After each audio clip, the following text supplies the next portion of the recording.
You said there's two types of effective training. One of them's I can't say this word. One of them's hypertrophy, Very good. and the other one is periodization. So periodization is the scientifically based organization of any kind of training that you want. Okay. Hypertrophy training is a type of training. It's just muscle growth training. It's like a fancy fucking science word for just getting more jacked, putting on muscle. That's the technical definition of hypertrophy. And when you train for hypertrophy, you can do it kind of like by feel and more or less at random, and you'll get pretty good results in most cases. But to get your best results, you want that training to be periodized. Periodization is the scientific approach to how to organize your training to get sort of roughly three things. Some of these are a bit more for athletes and not regular people. Get the best results that you can, peak at an appropriate time, abs for summer, and minimize injury risk. And taking all the science that we know, that plan that you've made because you did it in an evidence-based fashion, that is now what is considered a periodized plan. So that's how those two concepts relate to each other. What do I need to know about hypertrophy in order to be able to achieve it? Is there anything really foundational? Because I think everyone wants a bit of muscle growth. Yeah. I think I spend too long in the gym. I think I could be much more efficient when I'm training. What would you recommend that I start thinking about as foundational principles when it comes to hypertrophy muscle growth? One is specificity. It's the most important principle in all of sport training and exercise science is what am I here for? What do I want? Because you can do a bunch of exercises in the gym and you're like, that was great. And someone's like, are you getting the results you like? And you're like, well, what I want is a bigger bicep. Like, how many bicep exercises do you do? Like, I think upright rows, maybe. So I want a bigger bicep. If right. we just focus on me getting Stephen Bartlett a bigger left bicep. So specificity is telling yourself, okay, I want bigger biceps and whatever XYZ other muscles. Then we move in to the principle of overload, which means you have to challenge yourself. If most of your sets, someone else watching them can't tell if you're warming up or doing what's called a working set, like a real set, you have a problem. So towards the end of all of your sets, either the weights are slowing down, or even if it's the same speed, to you, they feel perceptively harder. You know, you do this, and in a couple reps, you're like, that's what you want. Every real working set should be challenging. You should be approaching every real set with just a teeny dose of trepidation. Like, oh boy, here we go. I'm going to have to try. Once you have that. And a set is a group of repetitions. Correct. So if I do 10 repetitions, that's one set. One set. Okay. Yeah. And so your sets have to be sufficiently heavy. Anything between roughly 5 reps per set and 30 reps per set, where the last few reps are getting close to you not being able to use good technique and lift the weights, check plus. So there's not a perfect amount of repetitions to do? There is. It's a trade secret, and I'd have to say it off camera to you. But okay. NDA to sign. Okay, we're off camera. All right, great. So it's 17. There's just tons of contextual nuance kind of stuff. Some people, some of their muscles will respond better to sets of 5 to 10. Other folks, even the same person could have muscles in their body that really respond better to sets of 20 to 30 and everything in between. But generally you get in the exercise science data, you'll have a group of people training for sets of roughly 5 reps, and another group training for sets of roughly 30 reps. And their change in muscle growth over 8, 12, 16 weeks is statistically undifferentiable, which means if I delabel the groups and you don't know which one's which, you can't actually tell me who trained with higher reps or low reps. For muscle growth, it's roughly the same. That's so crazy. We're using the same weight. I'm guessing. No, different weights. Different weights. Okay. A weight that is challenging for 5 reps is much heavier than a weight that is challenging for 30. Okay. So I do wonder this all the time when I go to the gym. I wonder if I should be doing, 30 reps of 10 kg on my bicep, or I should be doing 10 reps of 20 kg. They're both right answers. No wrong answers there. And they both have the same chance of growing my muscles, as long as the strain that I experience subjectively is difficult at the end of those sets. Correct. Okay, interesting. Which is really good news, because that's like another thing you don't have to worry about.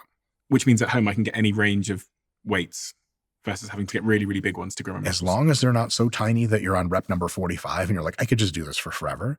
Or they're not so enormous that you're like, I can't really even do 2 reps of this. Anything between roughly 5 and roughly 30 reps, challenging, is really, really good. How many sets and how often do I have to visit the gym to get this bicep to grow? That answer depends on how much you've been doing before. Okay. But if you're new to the gym, 2 sessions a week with 2 to 3 sets per session for your biceps is something that's going to cause months and months and months of consistent progress. Really? Can you do more? Yes. Do you have to do as a beginner? No. Eventually, as a more advanced person, do you need to do more sets and perhaps more sessions to get consistently better results? Yes. But for beginners who haven't been in the gym very much or at all, the minimal effective dose is profoundly small, which is why I can say things like if you work out for 20 minutes twice a week, you're going to get great gains. What if I go to the gym and I do 6 sets on my biceps and I just go to the gym once a week? Does the distance between the workouts in a muscle group have an impact? Yes. Once a week training gives you good results, but twice a week training for the same muscle gives you notably better results. Training 3 times a week versus twice, training 4 times a week versus 3 times, training 5 times a week versus 4 times is an exponentially de-escalating amount of impressive differences. So 1 time a week works. It'll get you results. 2 times a week gets you like 1.5 times the results, like way better. 3 times a week is like another little bit more results, still notable. 4 times a week is like, you got to be training for a while to notice the difference between 3 and 4. 4 and 5 is contextual and nuanced, and I can't actually tell you that categorically 5 days a week is better than 4. There are some things I would have to know about your plan and everything else to make that conclusion. So really, I want to be aiming at twice a week per muscle group. Twice is our minimum. 2 to 4 times a week is what I say is kind of the best overall recommendation per muscle group. And if you train all of your muscles together at the same time, a whole body workout, which most people in the realm of just, I'm busy and I can't train a lot, it would be all of the major muscles of your body in the same session, twice or 3 times or 4 times a week. And that is an awesome beginner fitness plan. What's going on in my muscles that's encouraging them and making them grow? And when are they growing? Is it when I go to bed at night? Is it when do they grow the minute that I curl the dumbbell? What's actually going on? Because sometimes understanding what's actually going on inside helps me to think through and change my behavior. Yeah. So the primary stimulus for muscle growth is there are molecular machines in your muscles, in your muscle cells, and they are designed to detect the presence of tension.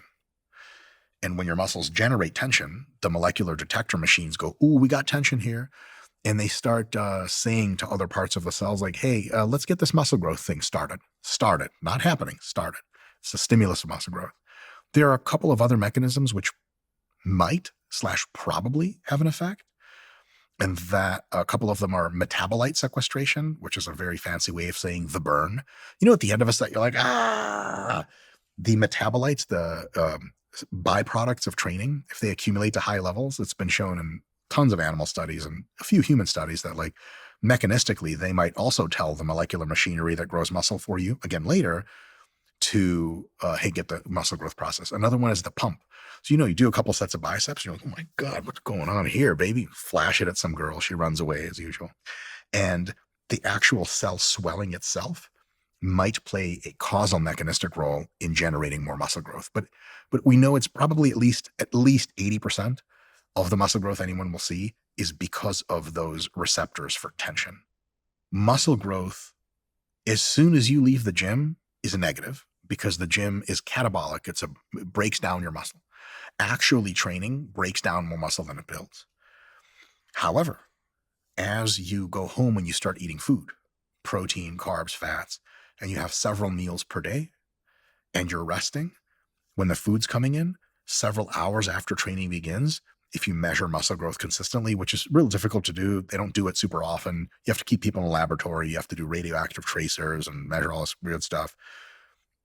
Every couple of hours they measure, the amount of muscle growth that's going on in the biceps goes up and up and up and up. And it usually peaks about half a day to a day and a half after you lift, depending on how hard you went. If it's a pretty easy workout, it peaks a little sooner and dives and drops off about a day or two later. If you train really crazy hard, it'll peak like a day and a half later, and then half a week later, it'll drop off back to baseline levels.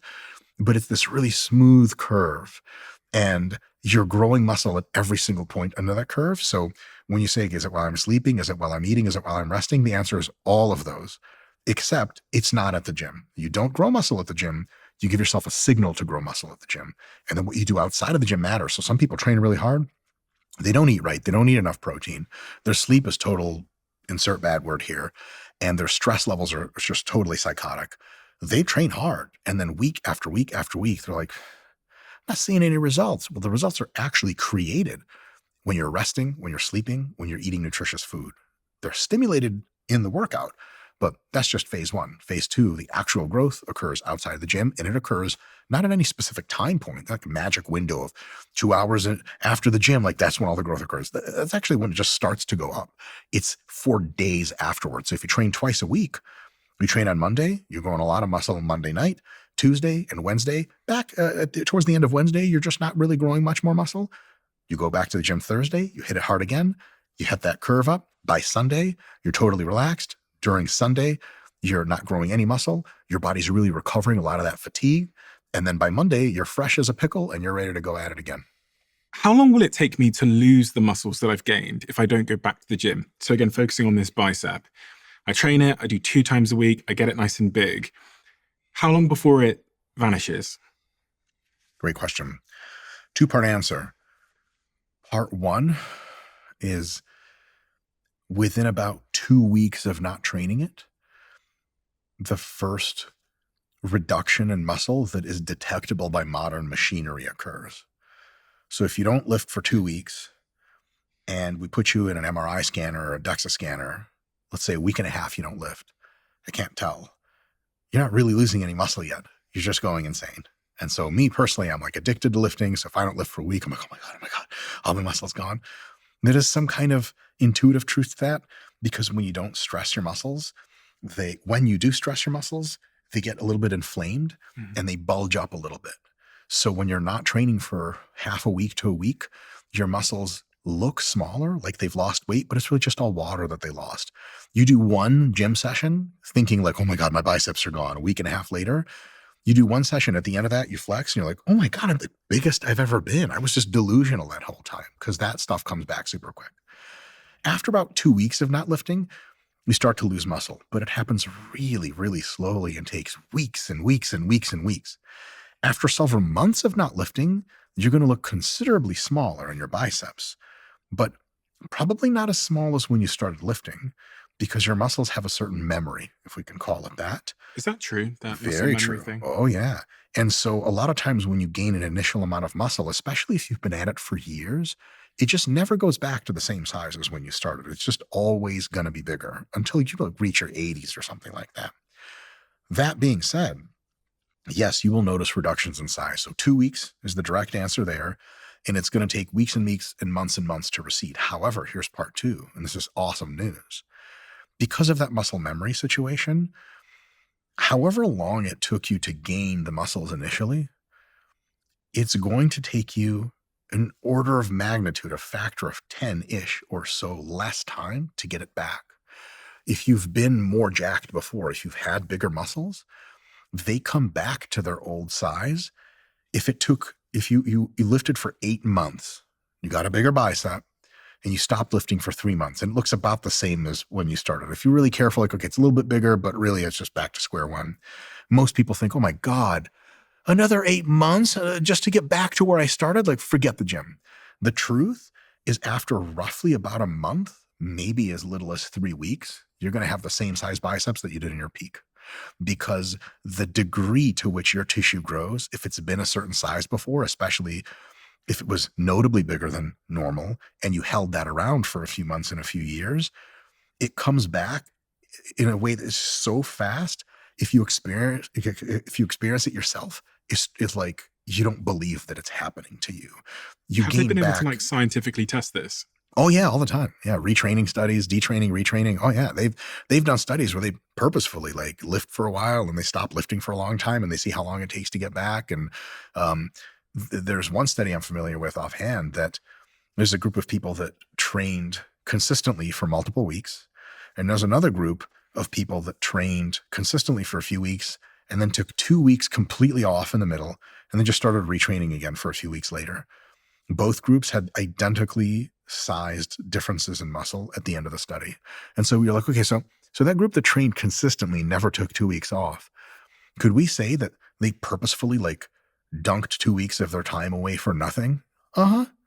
Yeah, your body goes right back into regaining old lost muscle so rapidly that this is such great news because look, let's say you lifted consistently most of the year. Holiday season comes up, winter holidays. You're not going to the gym as much, maybe not at all. 3 weeks later of no gym, you look at yourself, you look a little small or kind of deflated, and you're like, oh my God, I'm going to have to restart all this from scratch. Mm. Nope. 2 weeks later, you're in the best shape of your life again. If you left the gym for 6 months, 1 or 2 months later, you're in the best shape of your life again. That's how rapidly it comes back. So it's really good news for anyone who hasn't been in the gym and is feeling guilty about it. Go back, get consistent again. You're just going to skyrocket.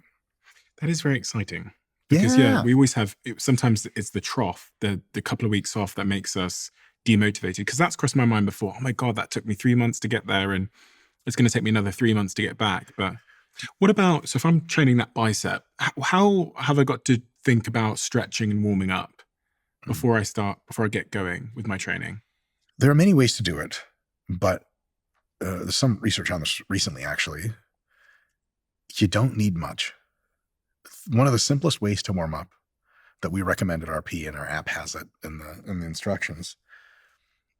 Let's say you have your final weight already picked out. Like last week, you did 20-pound dumbbells for sets of 15. This week, it's sets of 16 with the 20-pound dumbbells. What you want to do is you want to do very lightweight, maybe the 5-pound dumbbells for a set of 12, just to get everything moving and grooving. Good technique, same technique you're going to use. 30 seconds of rest, a minute of rest. You pick up the 10 or 15-pound dumbbells. You do a set of 8 reps. It's a little bit more challenging. You're feeling your groove a little bit, but your body's already more warm. Your nervous system is more active. Your muscles are more pliable. You rest a minute after that, and then you'll pick up the weight you're actually using, the 20-pounders, and you'll do a set of 2 to 4 reps with them just to get the feel of that heavy weight that you're going to be doing, to acclimatize not just your muscles and your nervous system, but your psychology to like, okay, this is the business weight that I'm going to be using. So 12, 8, 4. Rest another 30 seconds. First working set of whatever, 16 reps, you're up. When you have multiple exercises for the same muscle group, you just need to do one set of like 4 to 8 reps in that middle weight range between 0 and whatever you're going to do, just to get the feel of the exercise, because you're already generally warm in that area. One little warm-up set, rest 30 seconds to a minute, and then hit your first set. If you're switching which muscles you're using, like you were training chest, but then in the same session, you started training back, that first back exercise, 12, 8, 4, the weight goes up, up, up, the reps go down, down, down, just a little bit of time between, and then you hit your first work set and you're good to go. You don't have to do cardio before. You don't have to get on the treadmill. You can if you like it. You don't have to do some kind of cardio warm-up. You don't have to do any kind of stretching or anything like that. You don't have to do any kind of weird Bosu ball band around your neck, crazy potentiation exercises. Just that little ramp up is basically in 98% of all cases exactly and the only way you need to do. What is a warm up? What is going on physiologically inside my muscle? Because we all just warm up, and I don't think anybody actually knows what's going on. Yeah. So your muscle tissues, they have physical qualities that can be measured almost in like a fluid dynamics terms, like viscosity and hysteresis and all that stuff. And so when you're very cold, a lot of times there's kind of a frailty implied there. As you're warming up, you're sending blood to around the muscle. The muscle itself is literally becoming warmer. And a lot of those kind of tight structures that are they're proteins that are made of kind of stretchy material, they loosen up a little bit. And that allows you to go through that full range of motion and training and not actually get hurt. And that's from the muscle perspective. You also get some kind of chemical stuff that happens, and certain structures fill up with chemicals, certain structures, chemicals go down, and that gets you ready to perform super hard work. But that's part of the story. The other part is the nervous system, because your nervous system is also getting warmed up. And in technical terms, it's called potentiation. When you just show up to the gym and let's say we said, look, okay, we re-engineered your tendons when you were asleep. You're not going to get hurt. It's impossible for you to get hurt. Like a car would have to hit you for you to rip your bicep off. You can just go and just hit the curls right away. You wouldn't get hurt, but it would feel really strange, and you wouldn't get 4 or 5 reps close to where you're supposed to be from last week, because your nervous system was like, what the hell is going on? I'm supposed to be doing something. So you knew warm up the nervous system. A part of that is literally like the actual nervous system itself down to the cellular level is flushing all kinds of metabolites through. The connections are getting stronger. You're sort of doing a little bit of kind of mini rewiring of primary motor cortex to say, oh, we're doing curls. This is how you execute this pattern. Another part is technical. Like, oh, this is the technique I'm going to do. Because if you just get in the muscle and just do stuff, like imagine if I told you like, hey, here's a ball, just like go shoot some hoops, just hit that, 3-pointer shot. You're like, I need a couple shots to remind my body of what it's like to shoot the basketball. Same idea for lifting. You got to remind your body of what a curl motion is. And if you remind it a couple sets in a row, by the time you hit that real working set, that 4th set, your body's like, oh, I know exactly what I'm going to do, which parts of the muscle I'm going to activate to contract, which other parts of other muscles I'm going to activate to relax and co-contract to make this whole thing happen. If you love the Diary of a CEO brand and you watch this channel, please do me a huge favor. Become part of the 15% of the viewers on this channel that have hit the subscribe button. It helps us tremendously, and the bigger the channel gets, the bigger the guests.